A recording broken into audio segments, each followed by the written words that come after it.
Hey, I want to spend just a few minutes today talking about something that I love to talk about, and basically I just want to do a kind of a long infomercial to try to get you to do something that many of you have already done and many of you have not done for various reasons. We'll talk about that. And I just want to use all my persuasion skills to get you to engage in something this fall that is extraordinary, and it's life-changing, and it's something that I've been doing for many years. And so basically that's what we're going to do today. And if you have your Bibles, I want you to turn and to look at a verse that we've probably looked at before. I can't remember when or where, but I know this is a verse I quote all the time, so I'm sure you've heard me rattle it off at some point. Proverbs 13, verse 20. And this verse kind of is the catalyst for what I want to talk about and sort of states the principle that I want us to get on board with in a very, very practical way. Proverbs chapter 13, verse 20. And here's what it says. We'll throw it up on the screen for you. It says that he who walks with the wise grows wise, but a companion of fools suffers harm. He who walks with the wise grows wise, but a companion of fools suffers harm. And this is something, even if you're not a Christian or a religious person, the principle in this verse is something everybody in this room, everybody that's listening to this message has bumped into this principle at some point or another. He who walks with the wise grows wise, the companion of fools suffers harm. Here's what the verse says, and here's what you know intuitively, that whoever does life with, if you want to take the word walks with, or he who walks, that's really does life with, he who does life with wise people grows wise.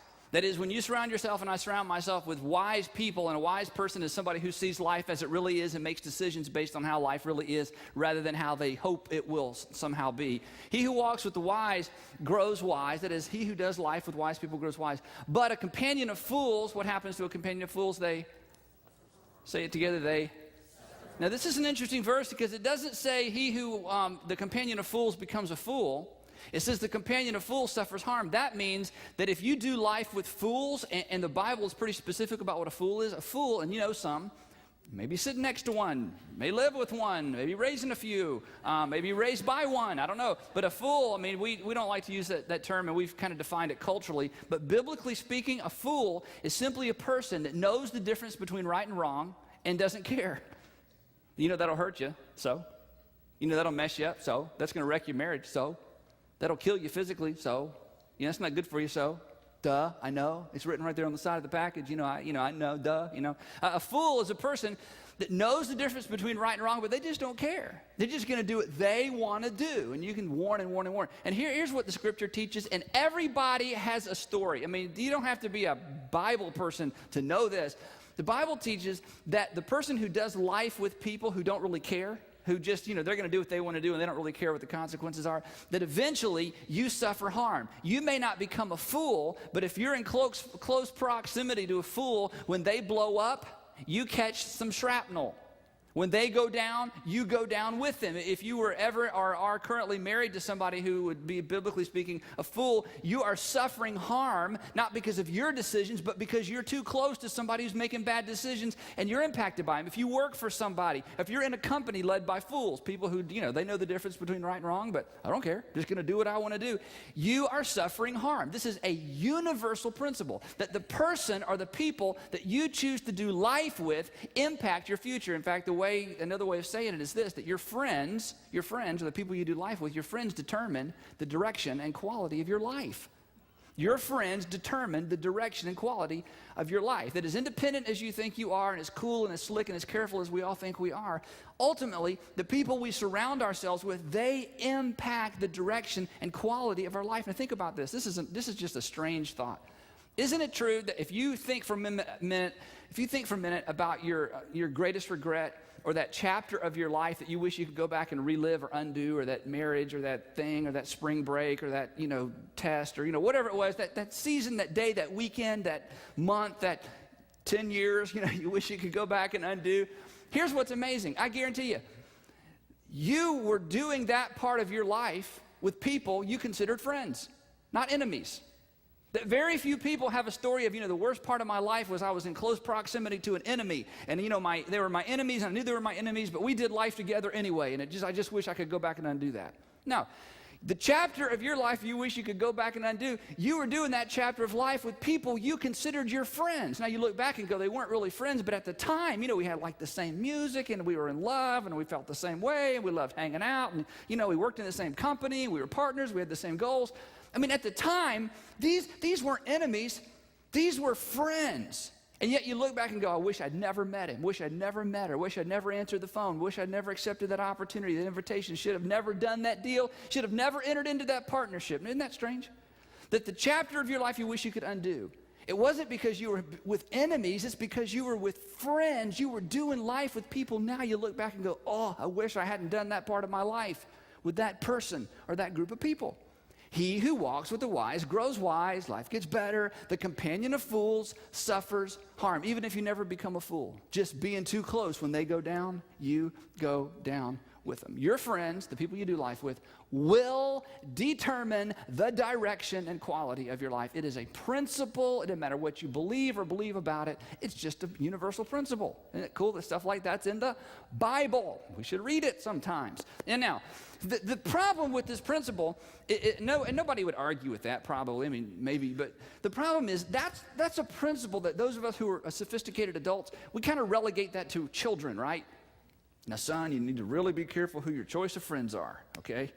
And, you know, your kids are looking at your friends going, like him?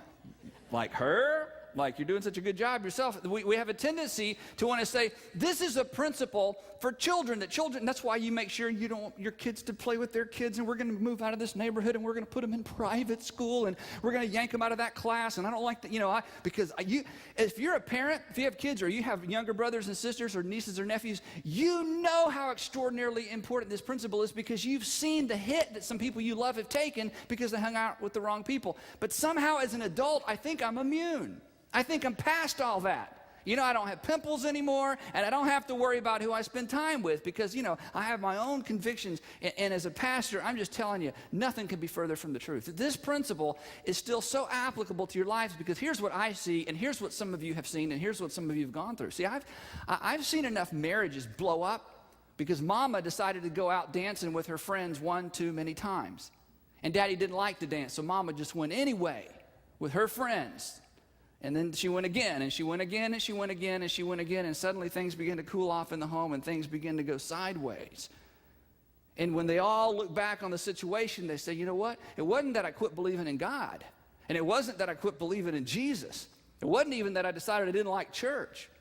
It's that my value system began to change, and the reason my value system began to change, if I'm real honest, it wasn't that I did a study of my value system compared to other value systems in the world. No. I just got with a group of people who thought differently and acted on their thoughts. And there didn't seem to be any consequences. In fact, life seemed to be better. So I don't know how it happened or where it happened, but I just gravitated. I've seen enough marriages blow up because daddy decided to spend too many weekends out with the boys. Too many business trips to places that didn't have anything to do with business. And it wasn't a matter of, abandoning their convictions or their theology. It wasn't any of that. It's just that over time, values took a hit and values began to shift, not because of some study they did, but because the companion of fools suffers harm and he who walks. In other words, there is just a proximity thing. The group of people you decide to do life with will impact your values and the direction and the quality of your life. It is a principle. You don't violate this, you don't break it, you just break yourself against it, or we learn to harness it to our advantage. And there's a way to do that. But whether you follow me from this point on in the message or not, you just need to live and understand this principle. He who walks with the wise grows wise. The companion of fools suffers harm. That your value system will be more impacted and shaped by the people you spend time with than anything else. It's just a principle that your friends will make an impression. The people you choose to do life with. Now, and here again is the dilemma of all this. Most of us don't choose our friends. Now, we think we do, but we don't. You don't choose your friends. Here's what you do. You do what I do. You gravitate toward acceptance. That's what you do. You just gravitate toward acceptance. I'm an acceptance magnet. You're an acceptance magnet. I want to be with people with whom I feel accepted. And I will gravitate toward acceptance with people who don't share my values if I feel more accepted with people who don't share my values than I do with the people who share my values. And this is a big issue with, when you think about your history with church. Because there are people who go to churches and they share the values of the people in the church, but they never feel accepted by the people in the church. And then they go to work where they don't share their values with the people at work, but they feel accepted by the people at work. And guess who they spend more time with? Guess who we spend more time with? Not the people who share our values, but the people to whom we gravitate because I just want to be with people who accept me the way I am. This explains why what happened to you in high school happened to you in high school. It explains many of our baptism stories and videos. It explains, again, what we see happening in our homes because we're all acceptance magnets. And you know what? That's not bad. That's not something you try to change. You don't, the person that says, well, I don't really care what people think about me. Oh, yes, you do. You do. God made you to care. If you try not to care, you're working against God, and generally that's a battle we lose because God designed you as a relational person who wants to be connected with other people, and we want to be in environments where we feel accepted. And in fact, there's a lot of things we'll do in order to feel accepted. And again, we could go down that road. But here's what I want to talk about for a few minutes. This is an incredible principle. This is a very, very incredible principle. It's a powerful principle. It's something that impacts our lives throughout our lives. And the question is, for me and for you, is are we willing to harness this and leverage this for something good? Or do we want to spend the rest of our lives simply being a victim of this principle? And the way you harness this principle is to ask the question, okay, if he who walks with the wise grows wise, in other words, if I can do life with people who are moving in the direction I want to move in, and if doing life with people that are moving in the direction I want to move in will help me move in that direction better and faster, then how do I become intentional about doing life with people who are moving in that direction? In other words, instead of just sitting around and kind of gravitating to this group and that, is there a way to be intentional about harnessing this principle so that I benefit from it since it's going to impact me one way or the other? And the answer is absolutely yes, there is a way to do it. In fact, we have built this entire organization around our belief in this and the power of this principle. But what it requires is something that on the surface we have a tendency to push back against. On the surface, that seems very non-relational.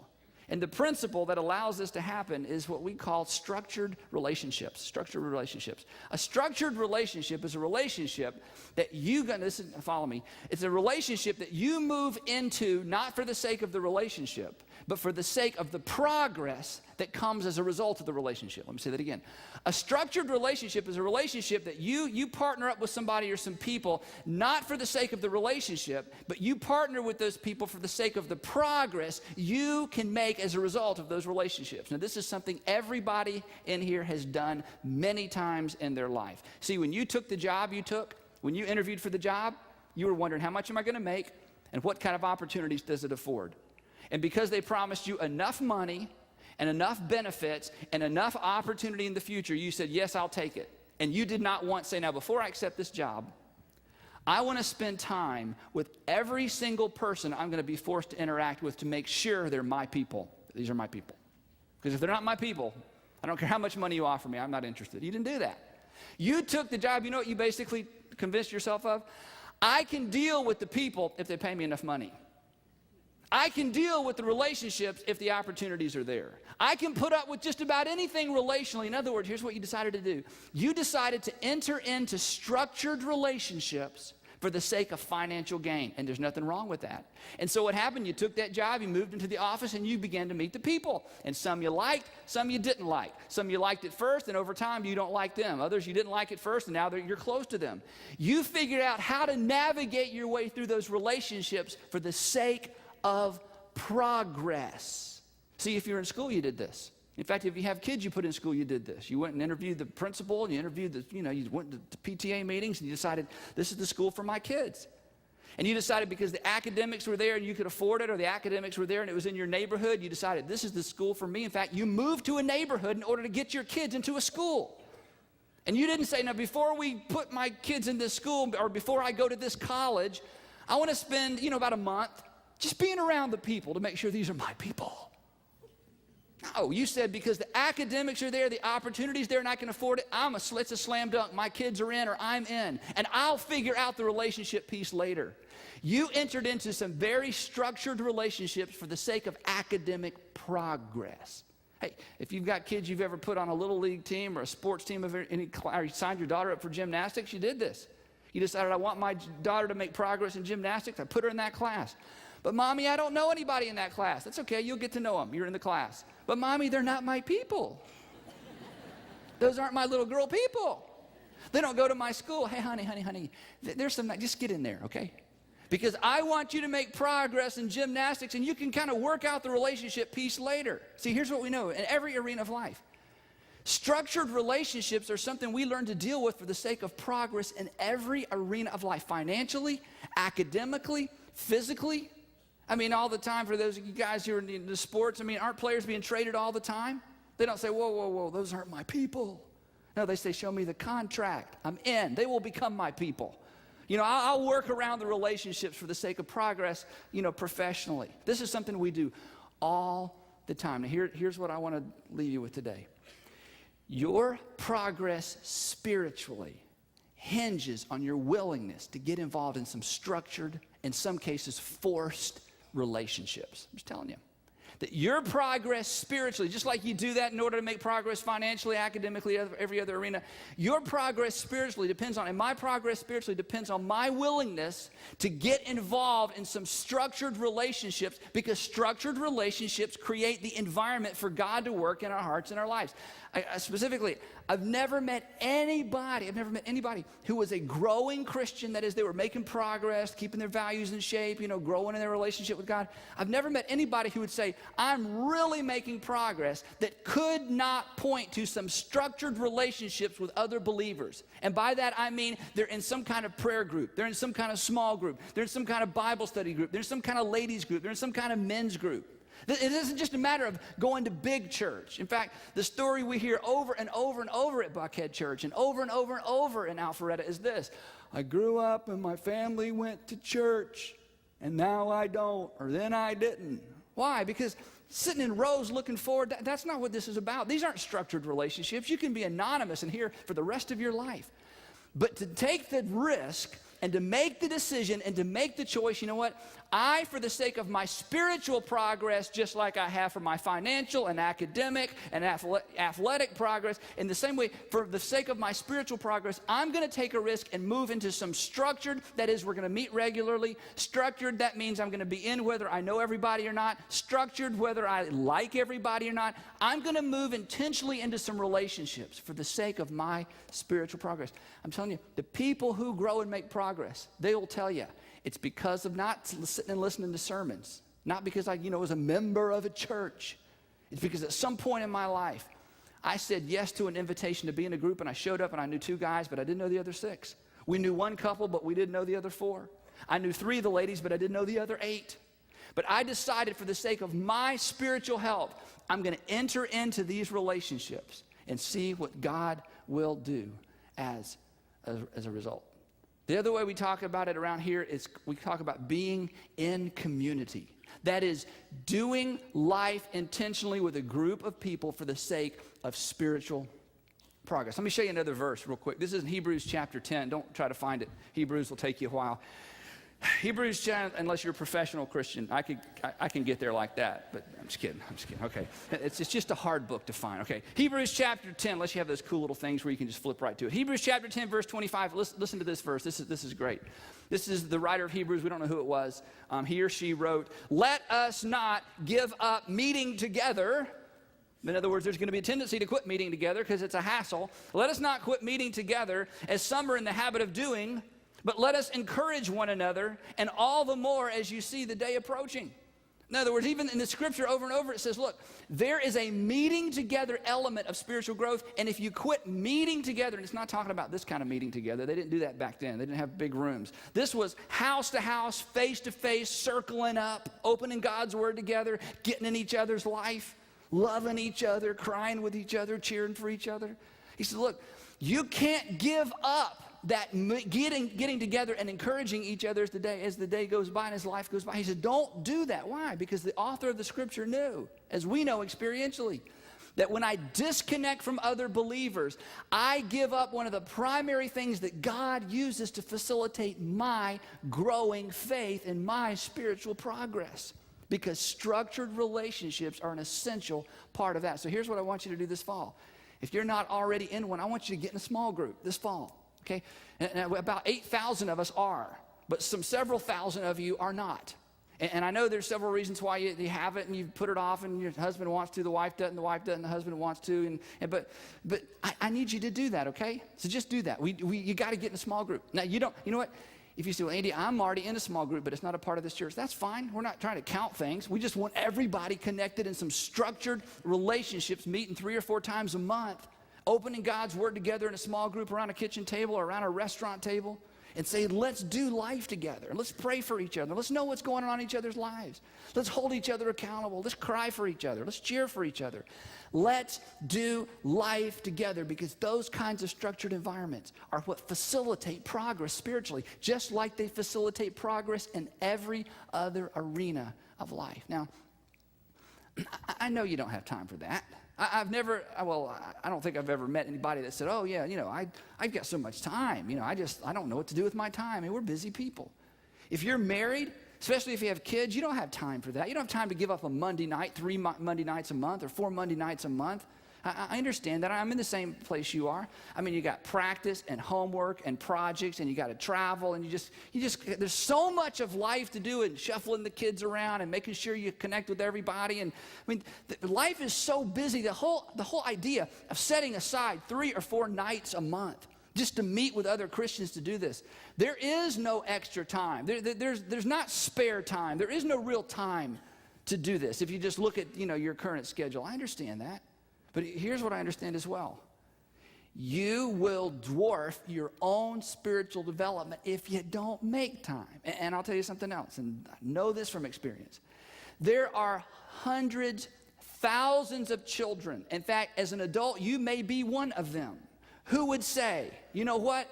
I would go back in time and give up practice. I would go back in time and trade in all those gymnastics things my parents took me to. I would go back in time and be willing to give up a lot of the practices my parents took me to, the lessons they took me to. I would trade all that in if I could go back in time, and my parents would take the time they spent shuffling me around and making sure I was at everything and making sure they were at everything.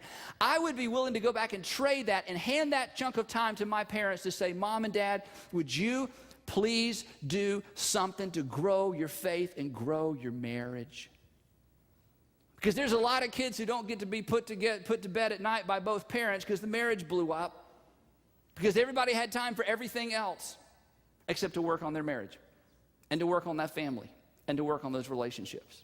There was time for everything else but that, and everybody would be willing to go back in time and rearrange and reprioritize time to say, imagine the difference it would have made if 3 or 4 times a month, my parents met with other couples in that same stage of life to talk out loud and to grapple out loud and to weep out loud and to share out loud, what can I do because I don't like the direction my life is going in, and I need a little help, and I need somebody to pray for me, and I need somebody to hold me accountable. Imagine how different some families would be if we'd taken that big block of time we spent hustling everybody around with nothing really to show for it anyway, and traded it for some structured environment time, some structured relationship time around a kitchen table, opening God's Word together for a couple hours once a week to say, hey, let's do life together, because he who walks with the wise grows wise. But if all the people I do life with and the people I'm doing life with most closely at work don't share my values, eventually it's going to take a hit on the way I see and view and interpret my life. See, if you're single, I know you don't have time for this. I mean, there's CSI and 24 hours and, football and baseball and who's calling and where am I going to go. And if you're single and you're a guy, I mean, this is the time you work about 80 hours a week, right, to get ahead and prove you're the guy and you're the man, you can get it done. I mean, you don't have time for a small group, 3 or 4 times a month. But you know something? You're never going to have more time in the rest of your life than now. And I'll tell you something about you. You see, you're also, even though you don't admit it, because we don't ever admit it, you want to get married, right? I mean, you're always looking around. I mean, you're always looking around. We always looked around when we were single. Let me tell you who you're looking for. You're looking for somebody that when they say, until death do us part, they mean it. And not only do they mean it, they have the ability to pull it off, because they have what it takes on the inside to follow through on the commitment they made on the outside. That's what you're looking for, whether you're a Christian or not. You're looking for somebody who's going to be faithful to you. You're looking for somebody who has the emotional health to truly unconditionally love you. That's what you're looking for. You ought to be looking for that. And did you know the kind of person you're looking for is the person that has made what's going on the inside a priority? and isn't just working on the outside, what I look like and how much money I make. The kind of person you're looking for is the kind of person who has prioritized correctly and is willing to say, you know what, I'm going to take a piece of my valuable time, and I'm going to take a risk, and I'm going to get in some structured relationships with some people. They're going to help me become on the inside what it's going to take to be a great husband or a great wife. See, ladies, you're looking for a guy who can not only take care of you physically and take care of you on external things, but you want a guy who has self-control and can love you the rest of your life. And that is an inside thing. And nothing in this culture is helping him. Nothing. You're looking for a guy who understands that and is willing to say, you know what, every Monday morning I'm going to meet with those guys. 3 nights a week, 3 nights a month, rather, I'm going to meet with my men's group, my group of guys.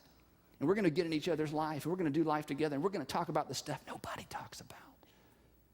And guys, you're looking for a young lady who's willing to make what's on the inside a priority or just over what's on the outside. And it's somebody who understands that structured relationships is the thing God uses to facilitate our spiritual internal growth. I'm telling you, that's what you're looking for. So why not become one of those people yourself? And I know you don't have time. None of us have time. But this is the thing God uses to facilitate our growth. That's why you hear us talk so much about small groups. So this fall, if you're not in a small group, please get in one. Now, before we close, I want to tell you my favorite small group story from this past year. This is great. Every year there's always a great story, so follow me with this. Last fall, Sandra and I, we've lost count. It's either our 10th or 11th group we started this past fall. We've been doing this before there was a North Point Community Church. We started this way back just for ourselves. It wasn't a church program. This was just survival for us. And we meet with 6 couples. We meet for 18 months. Then we split and start 2 new groups. We've been doing this for years and years and years. So last fall, we had 2 couples from our previous group, and we started a new group, and we've kind of closed in on our neighborhood, just sort of the area where we live. All the couples, live pretty close by. And so we had 3 couples, and we invited 2 more couples. So we had 5 couples, and we had an opening for another couple. And so we were talking with the couples, and 2 of the couples just started going to North Point. And so who are we going to invite? Who are we going to invite? Who are we going to invite? Now, I'm like you. I don't need any new friends. Okay, every time we divide our group, it's like the hardest thing in the world because I love these people. We've done life together. People have had babies, have had sickness. We've buried parents. I mean, it's hard to start a new group. But we do it anyway, and this story illustrates why. So we had an opening. So one of the ladies in our group named Tammy said, hey, why don't we invite, and she mentioned a couple that all of us knew, but they didn't attend church here. In fact, the best we could tell, they didn't attend church anywhere, Jeff and Kelly. And she said, why don't we invite Jeff and Kelly to be in our group? And Sandra and I were like, ooh, they're going to think that's kind of weird. I mean, they know us through sports and stuff, but they don't go here. They don't, that's going to be kind of risky. But we decided to just take a chance. So we invited Jeff and Kelly to be in our community group. Now, as it turned out, they didn't really go to church anywhere. They weren't against it. They just didn't go. I mean, Sunday's just another day, So we asked them if they'd be in our group. I'm thinking, I'm so sure they're going to say, yeah, I'll come every Monday night for 2 hours to the preacher's house for Bible study. I mean, who's going to do that? I mean, people don't even want to be in my group. It's because, I always go, that's not what that means. I don't do that. Okay. Anyway, this is a great story. So we invited them to be in our group. And they said, sure, we'll do that. And on our first night, we decided to do Starting Point. And so the first night we met, they made it very obvious. You know what? We know nothing about the Bible. 0. We did a little, how much do you know about the Bible quiz? And they both got a 0. I mean, they just, and they weren't shy. They weren't against the Bible. They just never read it, never been taught it. Just happy to be there. Didn't know anything about North Point Community Church. In fact, at one point, Jeff said, Andy, I keep running into people who go to that church. Is it a big church? It's pretty big. Just didn't know. It's okay. So we started doing Starting Point. This is great. They're just a wonderful family, 2 kids. So we made a decision not to invite them to church. I mean, how predictable would that be? And it's a little intimidating. All 5 couples go to a church. They're not in church. And so we just didn't make church an issue. We just studied God's word and did Starting Point. And we just saw some incredible stuff happen. It was so fun to see them read these stories and their insides. And we had a great time. So this was last fall. So we got to Christmas. And we had Christmas traditions, and that was incredible last year. So Sandra and the other community group people, we invited them to come with us to Christmas traditions. So they'd never been here before. So they showed up, and we all came as a community group to Christmas traditions. And, of course, it was just amazing. It's just awesome. So they're walking out going, wow. And I'm going, no, wow. It's just an amazing event. everything's cool. The Saturday night before the last Sunday of the year, Kelly called us and said, hey, we'd like to come to church tomorrow, sort of Christmas, Sunday. We said, that'd be great, And we were doing that video series with, the salon thing, So they showed up, and they came to church. And right after that, we had our little Christmas get-together for our community group. We all exchanged gifts. And she sent us this note. And this is last Christmas, and here's what she wrote. I'm just going to read the second half. She thanked us for the gift because we did a little gift exchange. And she said, we had a great experience at North Point this past Sunday. And we're amazed by the emotions that surfaced in both of us. We can't wait to go back. Now we understand what all the fuss is about. Thank you, and have a Merry Christmas. That was great. So they started coming to church. And every Sunday, got their kids involved, and Garrett was with one of their sons, and it was great. Well, about toward the end of the winter, headed into spring, Jeff found out he was being transferred, had this incredible opportunity in Nashville. It's going to be moved to Nashville. And I'm like, oh, no. I mean, our group's going good, and they're growing in their faith, and, it was just some really cool stuff happening. But so anyway, as we got to the end of the school year last year, he went ahead and moved to Nashville, and Kelly was finishing up getting the kids through school, that whole deal, and trying to sell a house and buy a house and that whole thing. And so somewhere along the way, Sandra decided that she wanted to take Kelly out to lunch. We had a big going-away party for him and prayed over him, laid hands on him, and the whole thing was just very cool. And again, just developing in their faith and learning new stuff and discovering. And anyway, so Sandra took Kelly to lunch, and Kelly was just going on and on about the church, and thank you for letting us be in your group. It's changed our lives. Our kids are so excited, and we're going to miss North Point. And she was going on and on and on. And Sandra stopped her and said, Kelly, this is kind of embarrassing to say, but you know what? We almost didn't invite you into our group.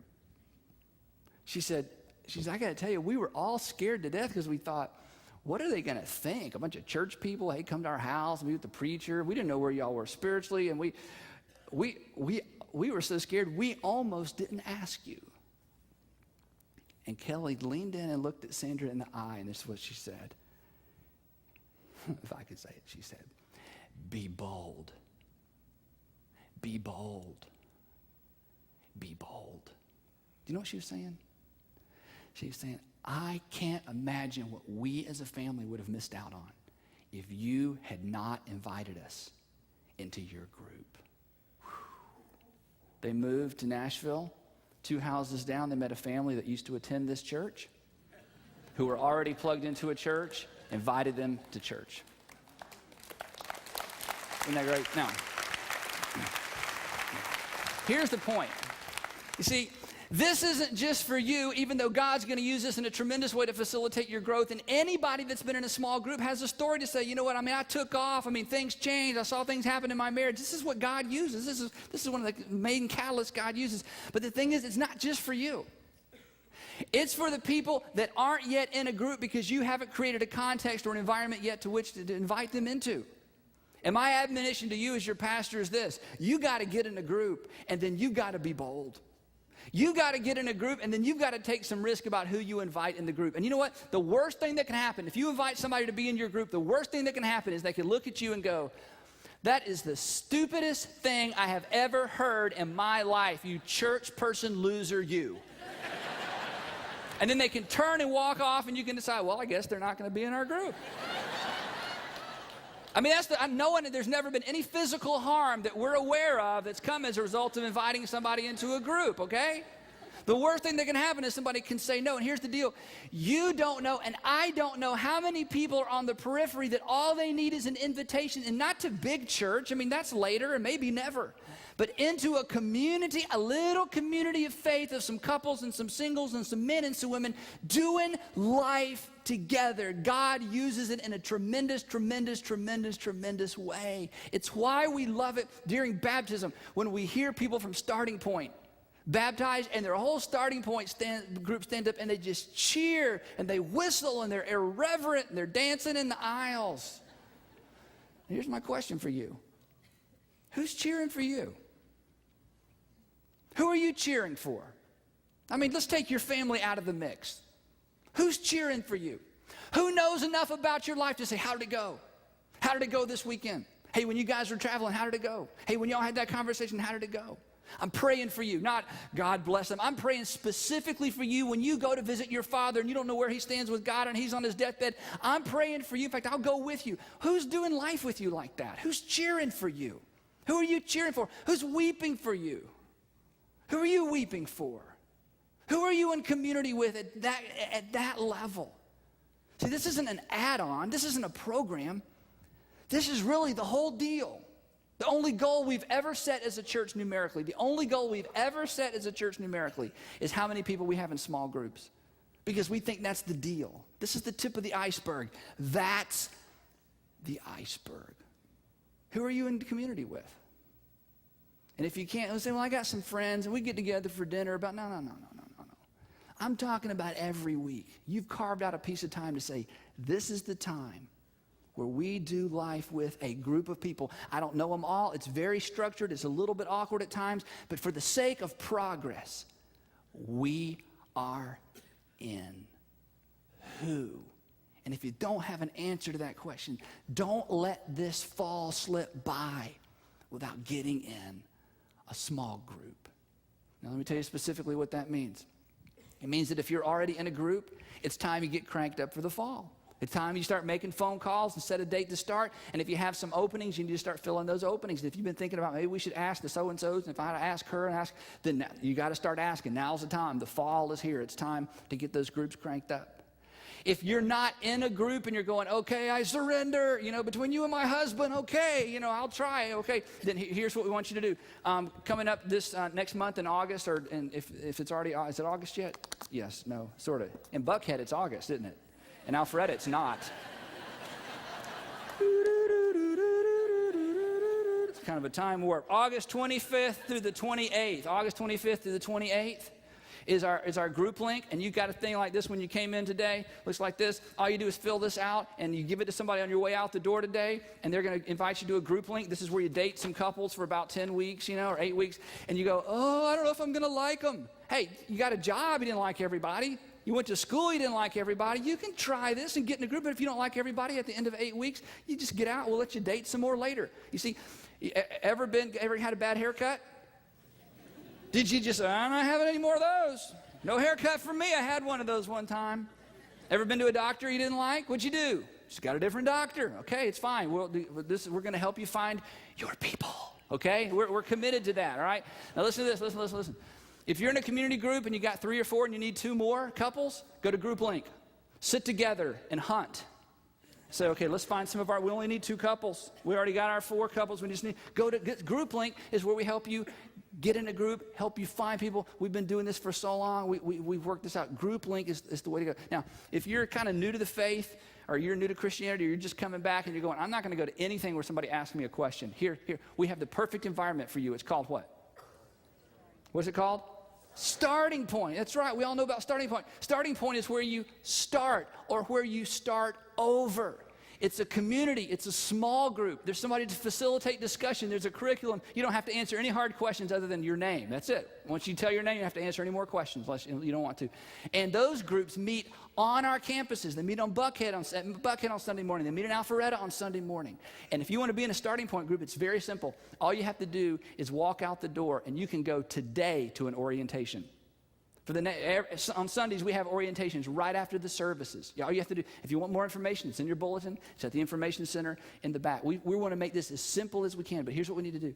We want every member and regular attender to be able to say, there is the group I'm doing life with. There's the group my husband or my wife and I are doing life with. There's the group that I'm doing life with as a single. I'm in a group. Somebody knows what's going on. Somebody's cheering for me. Somebody's weeping for me. Somebody's praying for me. Somebody's walking beside me. We don't want you to get through another 3-month or 4-month period without being in community, because he or she who does life with the wise grows wise. But the person that only does life with people who just really don't care, ultimately, you suffer harm. And all of us need some relationships with fools. That's just going to happen, okay?